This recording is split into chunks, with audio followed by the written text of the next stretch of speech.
Dhirendra, morning. That's the big debate, right? Active versus passive. And what do you choose? As a mutual fund investor, that's always a question mark in one's head. What is your advice?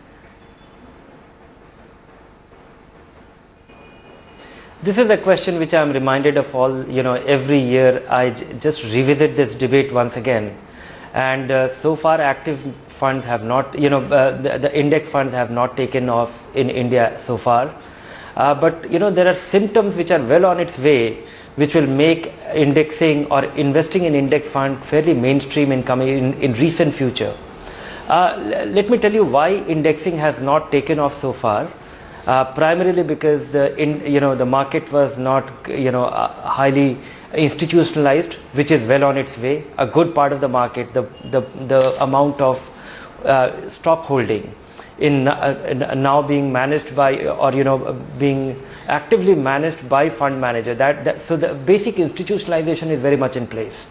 Then comes the cost of active management. I think that has gone through the roof. I think in India the scale of the scale of expense is something which will start impacting the performance of the fund. Then the size of the fund. Indian equity funds have been seasonal and small so far.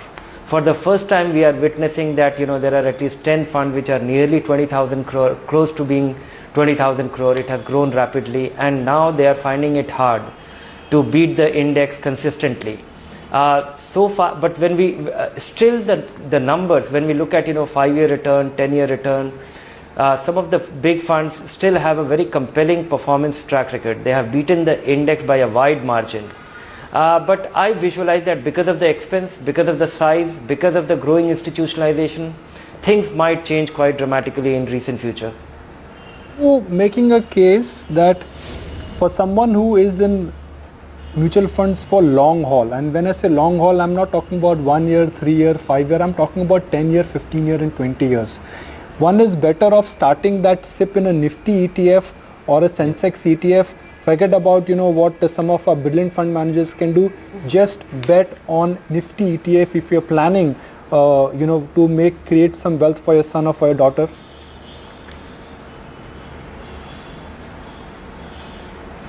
No, I don't think the time is ripe yet. The case is not strong enough right now, because if I would have entrusted my money in any of the top 10, the 10 largest popular funds in the past 5 year or 10 year, I would have had 1.5 times more money than Nifty. So the case is not very strong right now. But I think in coming times, because of the three things which I said earlier, that the Indian market is more institutionalized today than in the past. So the active fund manager has less room to beat the index. Greater efficiency in the market is at play with larger number of institutional investors and dominating the market. That's one. Indian fund expenses have gone up in recent times, and they were always reasonably high because the Indian funds did not have the economies of scale. So despite achieving economies, the expenses are high. So the lower expense of index fund will have a case, will actually enhance the return. And third is that these funds are also becoming larger, and more funds becoming larger, their ability to beat the because most of the Indian funds, they have been able to run a fairly opportunistic portfolio where they were not committed to investing in large caps or mid caps or small caps. They were go anywhere fund, and that is what we have witnessed. But now they have been forced to be in large caps, so their ability to maneuver themselves has come down dramatically. So this is so I don't think that there is a strong case, but there are symptoms which are visible. If you look at the best performing large cap fund over the last 1 year or 3 year, that is not the Nifty fund, but that is the Nifty Junior Fund.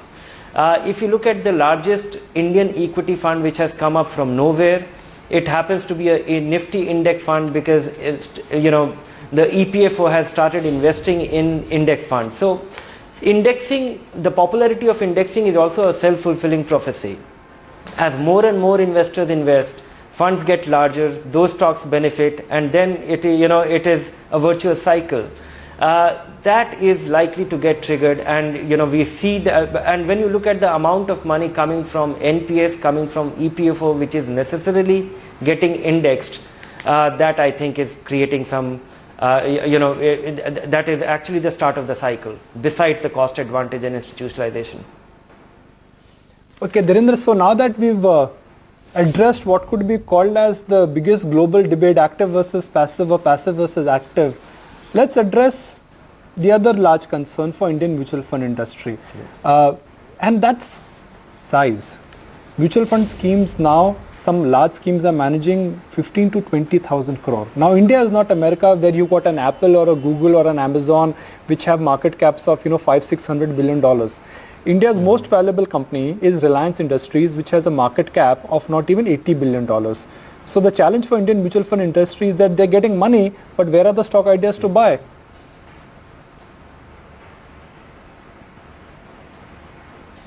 Yeah, there are multiple things at work here which is disadvantageous, and this has to really evolve much differently.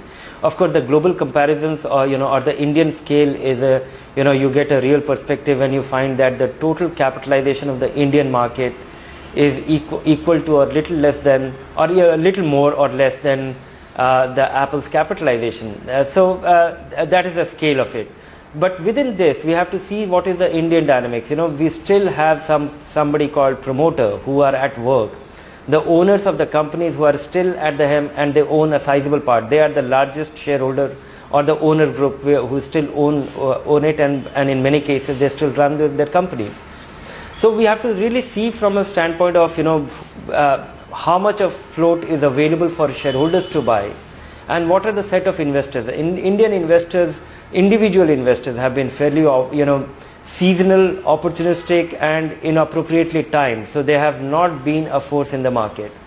Then comes the large public sector, because the public sectors dominated our financial landscape, so their holding over time, which is quite sizable. So these are all serious impediments to greater efficiency. But now I think things are gradually changing. If we continue the momentum of individual investors, investment in equity, which is primarily triggered by a completely different variable, which is Indian investors, Indian investors generally are fixed income investors, because the absolute scale of fixed income return was so high that they just thought that it is not worth their while, it is not worth their worth taking a chance with such a volatile asset class. Now they are being forced to think about it. I can tell you that last 1.5 years, the number of retirees who would actually not even consider investing in equity are being forced to think about how to optimize their return. They are not thinking in terms of maximizing their return. So these are very big fundamental shift to long-term investments getting drawn to the market, and they are being forced to do that. Then this whole SIP momentum that we see is also attracting investors in a fairly desirable way, where their experience is not disappointing the moment they come, which has been in the past, in the last 2 decades. Every time Indian investors came, they only to be disappointed because they came in a seasonal and a very opportunistic mindset. So things are changing quite dramatically. I think it's just a matter of time that indexing will make some will make some case, but I still feel that not so large equity funds still look very promising. When you see Indian equity fund of a fairly diverse kind, I'm not referring to the small caps and mid caps, which definitely look scary and more cyclical, but when I see the large funds investing in large stocks as well and doubling your money in 3 years, that looks quite impressive. And it still looks, the kind of strategy at work might still be sustainable. And Dhirendra, that's the point right now, right? Because the markets themselves are at an inflection point. It's been a great run that the small and the mid caps have had. There have been some underperformers like IT as well as pharmaceuticals, though I know you don't propagate sectoral funds at all. But it's time to take cognizance. Where does the market go from all-time highs here? And should you look at hybrid funds right now? Should you look at fixed income funds? Should you look at multi-cap funds, or should you take very specific concentrated bets on either the small caps or the large caps? What is your recommendation here if someone is looking at both the 1-year time frame as well as the 5-year time frame? No, for any period of 1 year and less, I think you have only fixed income funds and maybe a fairly conservative fixed income fund, because what we are finding is that fixed income funds are also witnessing are under pressure to perform, and their ability to perform while things have changed so dramatically, or now the outlook looks reasonably grim, or the kind of outlook that they have held. They keep complaining, but that nothing is likely to materialize. So you may not have the upside on account of a rate cut.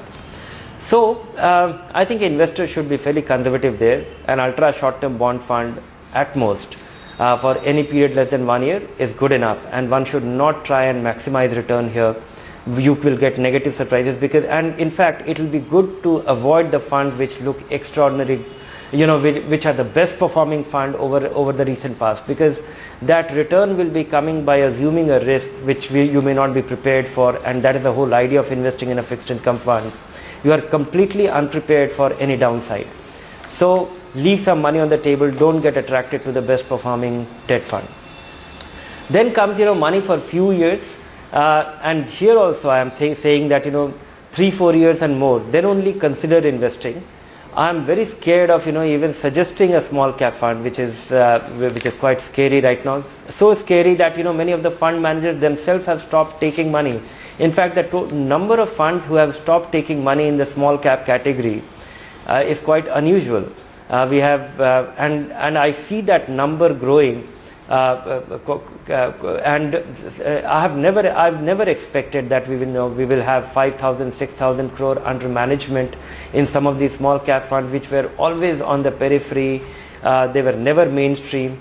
So I would say that that is the avoidable part of the market, and that is important. For any investor getting into the market, should never be attracted to the best performing asset class in recent times, because that is the start of the disappointment.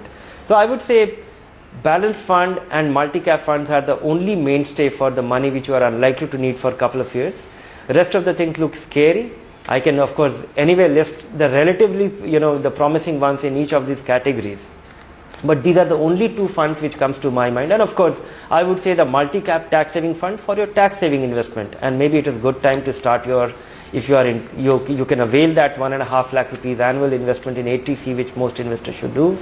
Then get started with your 12,500 rupees SIP now in a tax saving fund. For most investors that turns out to be a forced long-term investment, because to begin with you get locked in for 3 years.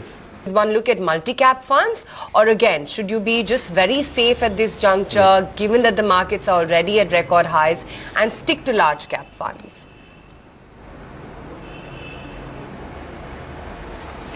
No, I would say that most individual investors should have a plan, and sticking to multi-cap fund, and in fact large cap fund today looks as opportunistic as small caps looked 3 years back, because large caps have had their struggle, and the way the large big companies are coming in, look at the news today, or look at what happened to Reliance Industries 3 months back. We look at what has happened to State Bank in the last 1 year. So I would say that they are actually making a comeback, and if you look at their 5 year, 7 year, if you look at their 2008 lows, we have seen a reasonable churn. In fact, that's another dimension to the index, that we say that active management is passive management, indexing is passive management, but then there is an investment committee which actually goes about revamping or rejigging the portfolio sometimes. So it is it is in a manner the constituents of the index are actively reviewed and dropped. And also if you look at the decline in value, if you invest in something, if you are investing in the index fund and the weight of the poor performer has gone down in value, so less money gets invested in that company. So in a certain way there is an active rebalancing, or the weighting and the positions being reviewed periodically. So it is not really downright passive, but yes, I would say that in passive, first time investors should start with a balanced fund or be in a multi-cap fund. Large cap fund looks reasonably opportunistic, and the same multi-cap investor, if he has to invest to save taxes, should consider the tax saving funds.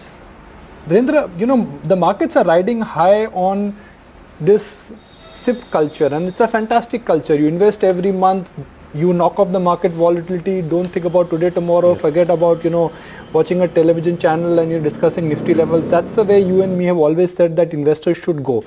But what is your understanding of this SIP culture? I mean, this is a mainstay for domestic mutual funds. 4,000 to 5,000 crore is coming on a monthly basis.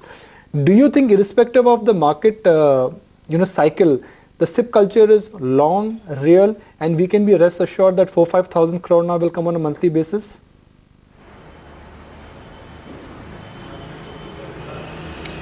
No, I'm not very confident of that right now. I think it is a good start. It has happened for the first time in the history of Indian mutual fund, and it is driven by 2-3 variables. One is the interest rates have come down, so investors have been forced to think about alternatives. The other is the B15 incentive, whereby fund companies have been incentivized in a manner by raising expenses to reach out to larger investors, which is a good thing. But I think these are still early days, because ever since we saw this thing happening, investors have only witnessed a steady rise in the market. Investors' thinking is very malleable.